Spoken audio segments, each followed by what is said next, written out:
Welcome.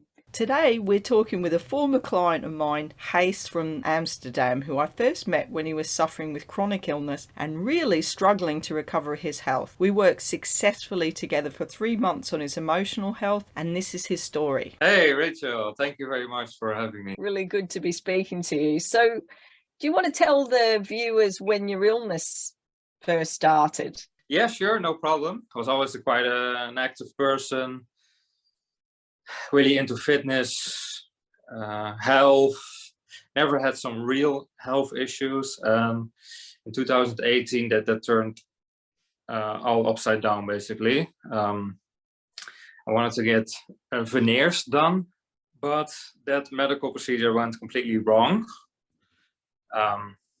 Multiple teeth were so damaged, so I was thinking I was getting veneers, but actually it were crowns. And the moment I come back from the dentist and I come home, felt like I made a big mistake. I felt like there's no turning back. I'm in big trouble. And that was not the only thing. Then the pain started. So I started to have massive pain in my teeth. And since then my health went backwards too. So after the teeth started to hurt, and were you getting jaw pain then? The TMJ, when did that start? Jaw pain too, everything. When did you start to get the other illnesses like the fatigue and the fibromyalgia? When did they come on? A couple of months after really happened with the dentist, I got into a lot of anxiety. I tried to work, but it was very difficult. Knowing that things aren't really going your way, but unsure about how to fix it. Yeah, it's horrible because it felt like I had multiple problems. I had with the teeth that I needed to fix. And after a couple of months, the physical problems started too.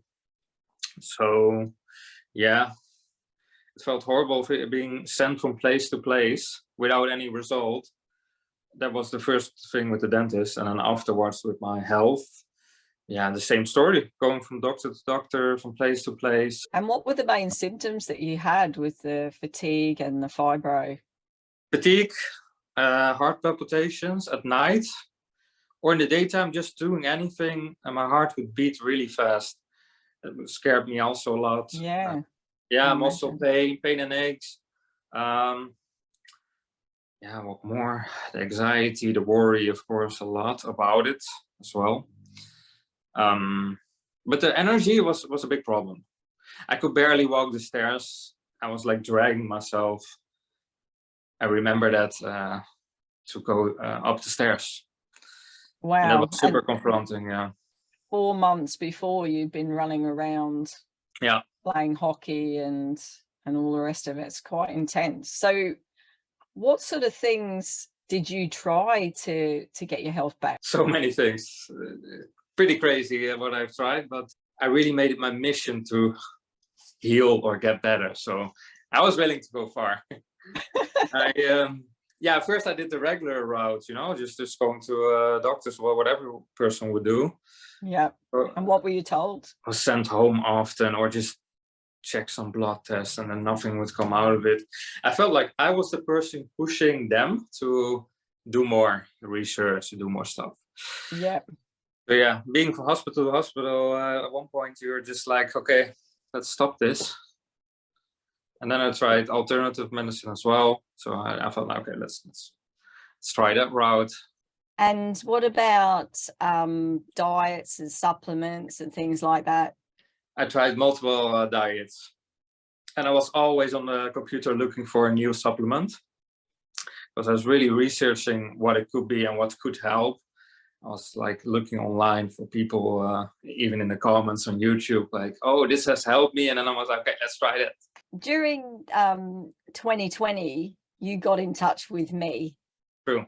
And how were you feeling when you got, when you reached out? Well, I didn't have that much of a prediction yet, because I was kind of stuck and about to give up, right? So I felt like I've tried so many times now, and I remembered you from YouTube, so I thought, okay, some interesting stuff. And I was okay, let's let's shoot an email and let's see what comes back, right? So and that's how we kind of got in contact. Yeah. And can you remember when you got in touch with me, you wrote, it was literally an essay. I think I wrote less in my master's, to be honest. It was the longest email I'd ever received in my life. And I'm not even that much of a talker or a writer, so that's the thing. Yeah.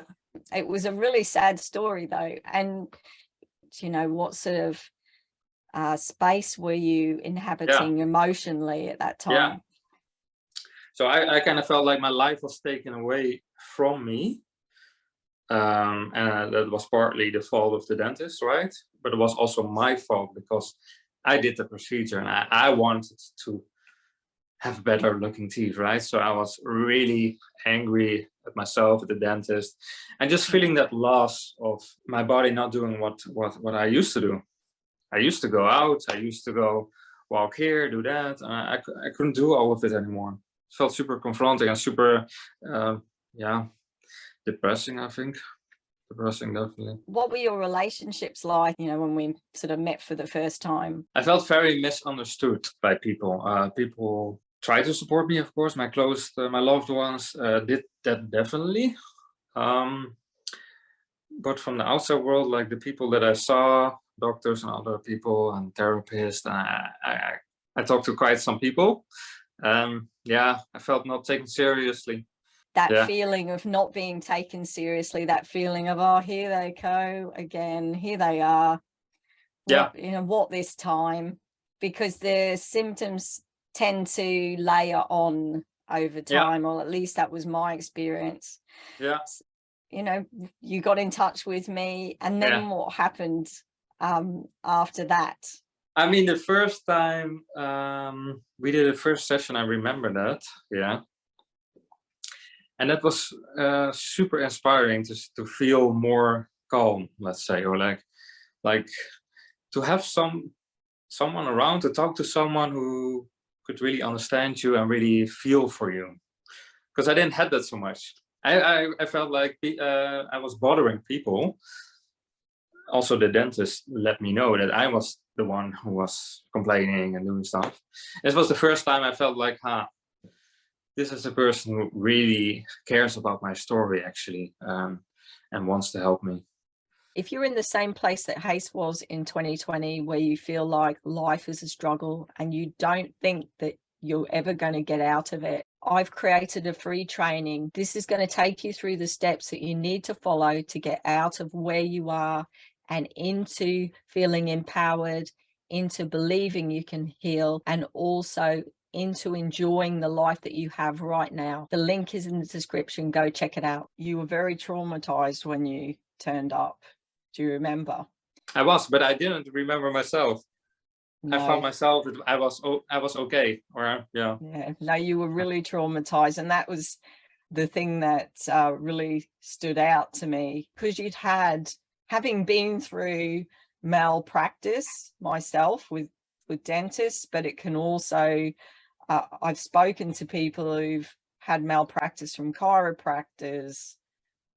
Things like colonoscopies can traumatize you if you have those tests, you know, very invasive. It leaves you with a really large sense of not really trusting anybody or anything. And you have all that trapped in you every day. And that was one thing that really stood out to me when we started to work together, was the trust. Your trust was completely decimated. True. Yeah, I started to even get like anger towards the medical system, to people even. Yeah. Like definitely our trust was completely crushed.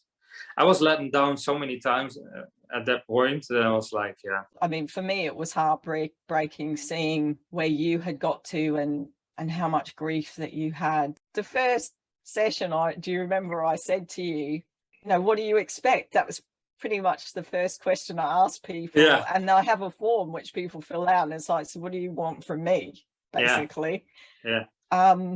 I don't know. I don't want anything. Okay. I'm just going to try this because I haven't tried it before and I don't know what it's going to do for me. So the bar was quite low.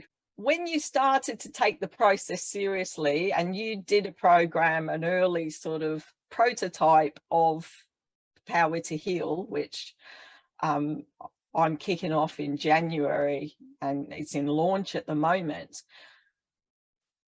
Once you started sort of getting into that and those exercises and you started to work through the traumas and release the grief and all of these things, because there was a lot of grief, and that is probably one of the biggest problems I see, is people turn up and they are devastated by the loss of the life that they had, by the broken friendships and relationships, by the lack of joy, and it's an ordeal that they've been through. And I really don't think enough is made about the trauma of being sick.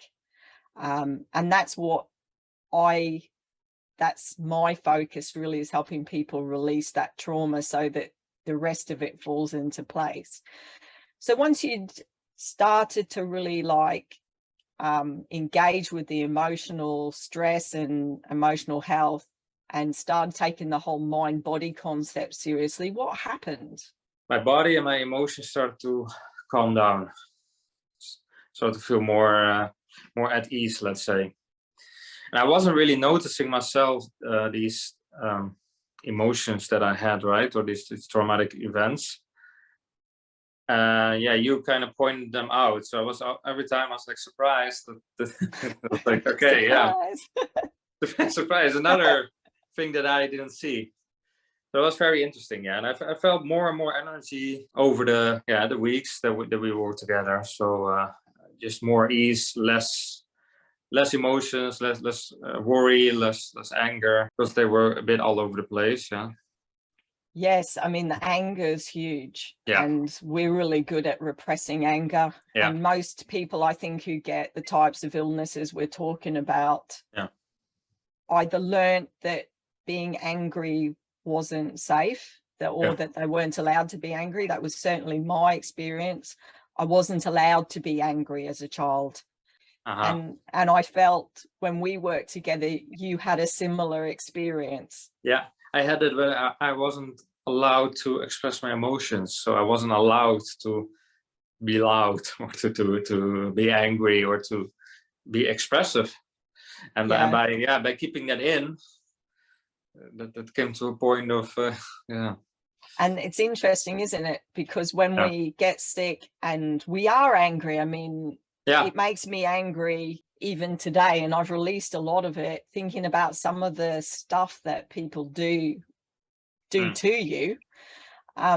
We don't have an outlet for it. So we swallow it and it builds up in the body and it causes stress. And releasing that is really, really important if you want to sort of move forward. And you've seen that. It is. Yep. And also the way that you look at healing and the way that you look at your body or your health, because you start to get angry at your body as well, and at yourself, like, oh, you think that you made some mistake or you did something wrong, that's not so good for your mental health. So what part of the process did you like? And because you really, I mean, I've got to say this, you really grabbed this with both hands. Once you sort of got through the first session or two, you thought, wow, I'm doing this. And you were like on a daily mission to work through the exercises, do the self-care every week. So what was it about that you liked? I like the diversity about it, so that it's not only one thing. We did a lot of different stuff together. And it's very practical. I'm quite a practical person, so that was perfect for me. Doing the sessions, doing exercises, doing writing, doing self-care, doing self-love. Yeah, there was so much stuff to do every day. So, and then also I was in contact with you a lot on a daily basis, right? So you supported me, and you build some momentum, and you become unstoppable basically, because you keep going. Yeah, it's like an onion. And what was wonderful about you is I can remember the day you said to me, I love myself.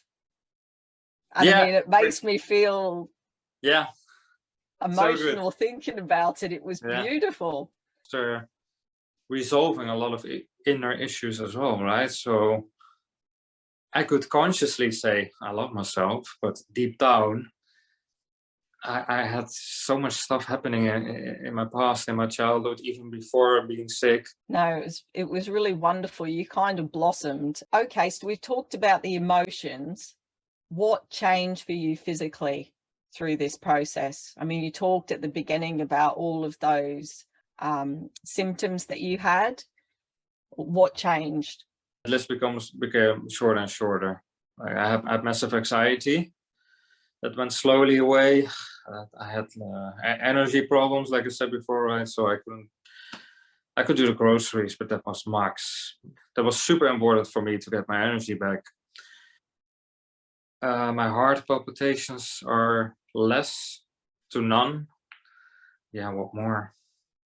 Just feeling more calm and more excited about life too. So at one point in our work, you said to me that you didn't really think that you could get better. You'd lost all of the hope and belief. What was that like? You know, what was that period like for you? It was a really dark period, really almost depressing period. Like I was about to give up, you know. I mean, I tried so many things at that point that, I mean, I went 50 to 100 times to the dentist. I went to maybe 50 different people who could help me with my health. So, and nothing worked. And I wasn't convinced anymore. And so many people would say to me like, oh, this works, or that helps. And that kind of also made me angry because nothing worked for me. So I was like, right, can I really trust those people who are saying that, right? And yeah, and then I remember you still trying to convince me that it's possible, giving that emotion, but there was still resistance from my part. Like I wasn't convinced myself, right, to say like I'm going to get better. That's a tough place. That's where I think a lot of us get to, that we're special in some way, in a negative way. Yeah, you feel like a massive victim. Yeah, we are the exception. There are other people who've healed, but it just doesn't seem I'm faulty. I mean, that's what I used to think about myself. I am faulty. The other people can get, and of course I was also told, because of the Ehlers-Danlos, it's going to be much harder for you to get over chronic fatigue because of Ehlers-Danlos. People with Ehlers-Danlos, their pain gets worse as they get older. That isn't my reality. Yeah. My pain has got better as I've got older. I don't have pain anymore. Whereas for my 30s and my 40s, I was pain. All I had was pain. And in my 20s, I also had things like sciatica and shoulder pain and pain in my feet. I have no pain. And so they tell us these things and we learn these things because we're not getting better with the stuff that we're trying. But I wonder what it would be like if we actually thought, no, the problem is with these things, with what the doctor has said. It's not the problem. The problem isn't me. And so I think, you know, that was something that you learned. I felt like it was my fault, making that decision to do the dentist procedure. That's also how they made me feel. Like I was the person complaining, coming back all the time.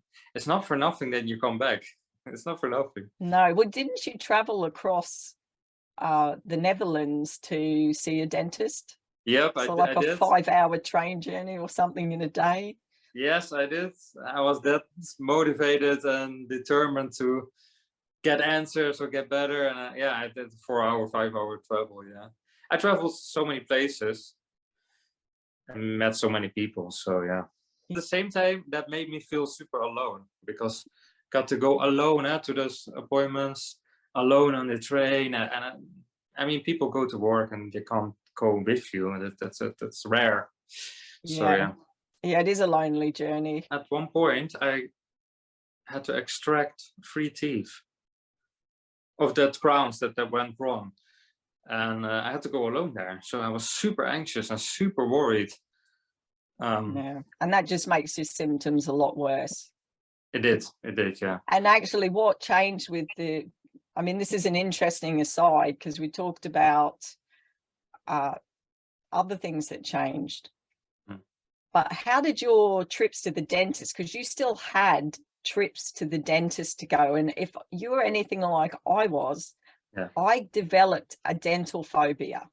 Okay, yeah. And so I had to use the tools that I teach to get through that dental phobia, so that I could have the treatment, so that I could get my health back, because I needed, I was eating on one side of my face, and I had an abscess tooth which couldn't stay there. It was making my health just. So yeah, how did that change your trips to the dentist? Yeah, that made it more easy for me to go there, to be honest. I mean, I was more building more momentum by becoming better and better. So it was win after win. That's also interesting in the program. You start to not look at everything that you lose, but actually, what's a step forward? So for me, going to the dentist, okay, still a bit nervous, of course. I still need to talk, but yeah, I could see like, okay, maybe another win is coming, or maybe I really felt like that, right? So yeah. Which is wonderful. Yeah. You've gone from sort of being stuck in your flat, not going out, not seeing anyone. What are some of the things that you've done? I started to give hockey training, field hockey training to kids. Even started to go to the gym a little bit again, slowly building it up. Took it a bit too far even to also go kickboxing, and I still had some anger in me. And I mean, it's a super fun sport. I mean, I will probably do it one day again, but it's important to slowly build stuff up. But yeah, just going on a holiday with my family and seeing my family, friends, and feeling a bit more like a more normal person, basically. Yeah, which is wonderful, because I remember when you came, you kind of said, I don't really see anybody because they make me feel invalidated and like I'm lazy and not doing anything with my life. Yeah, massively misunderstood. And while I was actually fighting and just having this fight, everyone else thought, oh, what is he doing? Right? So yeah, super good to talk to them and to feel at ease. Yeah, that was massive. And that happened quite quickly, I seem to remember. It was only a couple of weeks after we started, you went and started spending more time with them. What advice would you give someone who was perhaps where you were in 2020 when you contacted me? Well, it's exactly what you're saying. Don't look only at food or only at one particular thing. That's what made the whole change for me, to also look at environment, look at your mind, look at your emotions, and try to reach out to someone who can genuinely help you, basically, so you're not alone in it, right? Fixing stuff on your own is super tiring, it's super exhausting, and to do work with someone together, it feels so much better. The diets and supplements and things, didn't you quit all that at one point? You just said, I did, right. Yeah. So I did multiple things, right? I did medical medium, I did keto, I did fasting. I mean, I was open for everything. I even wanted to do stem cells at one point. Yeah, it was that vivid in my mind, like I need to get better. And for years, every day, and buying supplements after supplements. But to push that a bit aside and to look different at it, to trauma, because I found that trauma is super important to look at. And that's also how I found you. And it's interesting for me, because I get contacted by people, I'll probably get in touch with you once I've got my diet and my supplements sorted out. This is the foundation. If your emotions are not in a good place, if you're traumatized by your illness, healing stops. it stops. That's the way our bodies work. We're in stress. And it's interesting with how much work that we put into diet and supplements. And it's huge. I mean, juicing takes an hour every morning, and everything else you do, and this, you know, remembering to take supplements. I mean, I used to spend my whole day doing food and supplements and 20 minutes working on my emotional stuff. Yeah, I remember going to buy celery juice every morning. And I also had a juicer at one point, and just also diet. I was trying to be on top of it. Yeah. But I was just being honest with myself, like, how do I feel? Do I feel better or no? Do I have more energy or no? I was constantly tracking that. And yeah, by working with you, I could see a real difference. I could saw some immediate results. So I was like, okay, let's do more of that. Yeah. She's not crazy. She's not crazy. First I was, I mean, at that point I was doubting a lot to give some money to something, right? So did multiple therapies and didn't really give me a result. But yeah, losing so much money is also an emotion. You feel like, oh, I lost so much, another loss. Yeah. And you beat yourself up, and you do really start to be suspicious about things. But there are some things which aren't going to do you any harm. To get in touch with yourself, learn to love yourself, learn to be calm, and to have tools that teach you how to do that you can use yourself. I mean, that sets you up for life. You were the first person who really took me by the hand, right? So you guided me through it, and you saw the things that were happening that I wasn't seeing. Yeah, just true passion, just genuine to help someone. And that was the first time I felt that with you. Yeah, and just having the tools too. The tools are super helpful. So what's next for you? What's next for me? Yeah. Continuing what I'm still doing. At the moment, I'm taking it a bit slower though, so I'm not pushing too hard and wanting to do everything. So slow paced, but still doing my thing. Back to working more. So I also wasn't working for a while because I was completely all day long involved with going to places, going to appointments. So yeah, just slowly improving my life now, basically, and just continuing. It's really exciting. And you know, I can honestly say that it was an absolute pleasure to work with you, and that actually it was the passion and the excitement and the enthusiasm that you brought that really has given you the results, because they're not my results, they're your results. I only opened the door basically, and held your hand as we walked through it, but you put the effort in every day, and that's really what it's about.